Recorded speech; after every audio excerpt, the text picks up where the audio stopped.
Propelled on the strength of the legendary Lennon-McCartney songwriting partnership, the Beatles would arguably become the most influential group in popular music during their short 10-year stint as a band. However, it would be neither Lennon nor McCartney who would make the first major splash of a former member on the Billboard Top Singles chart.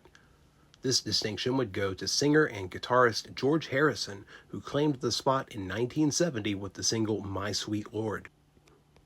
Released in November, shortly after the unofficial breakup of the Beatles, Harrison's All Things Must Pass would be significant for a number of reasons. Along with its spawning of the first solo Beatles #1 hit, All Things Must Pass has been regarded as the first triple album release in popular music.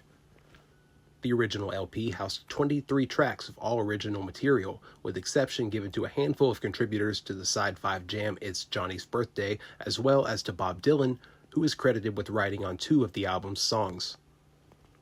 The songs which make up the album emerged during the final years of the Beatles' career as a group, with Harrison's abilities as a songwriter having expanded exponentially during this period.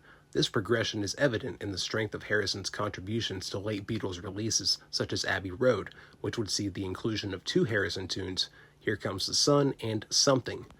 These numbers would become among the band's most well-known songs.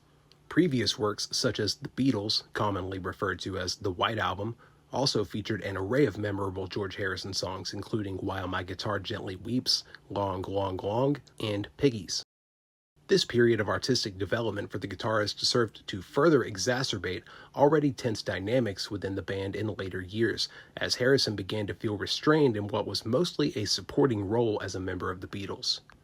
Lennon similarly felt restricted by the trappings of being a key figure in a highly successful pop act, and began seeking other means of expression through solo releases under the Plastic Ono Band moniker. Despite Paul McCartney having beaten his bandmates to the punch in terms of solo releases, the first solo Beatle album release would be McCartney in April of 1970, with All Things Past being released in November 1970 and Lennon following closely on his heels with John Lennon Plastic Ono Band in December of 1970. Harrison would surpass his former bandmates and mentors in the charts with his massive triple LP release the year of the group's dissolution.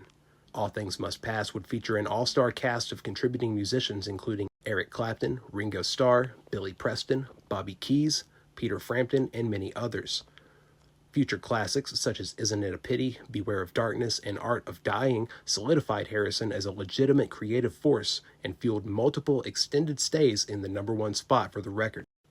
Future releases from the guitarist and songwriter would see varying degrees of success, with the Harrison discography generally being perceived as having rendered diminishing returns throughout the whole of the 1970s, though Harrison would see a resurgence in popularity during the 1980s during collaborations with Jeff Lynne, Tom Petty, Bob Dylan, and Roy Orbison as a member of the Traveling Wilburys.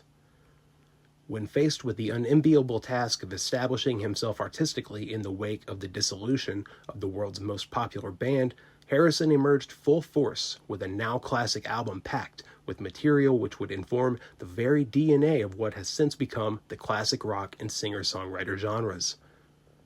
Get more on the latest in music and culture at digitalwaxmedia.com.